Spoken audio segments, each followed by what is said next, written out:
Now, let's invite the performers from the beautiful Nongstoin Diocese as they take the stage with their cultural item. Kublai! Nongstoin, Kublai! Good evening to one and all. Just a gist on shadtynrai, which will be performed by the Diocese of Nongstoin.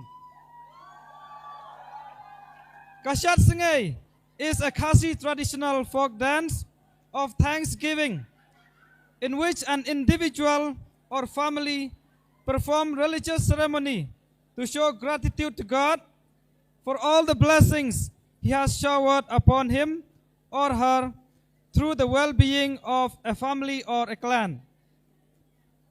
God has set to the earth since the first breath in the mother's womb and the beautiful blessing of good health and prosperity.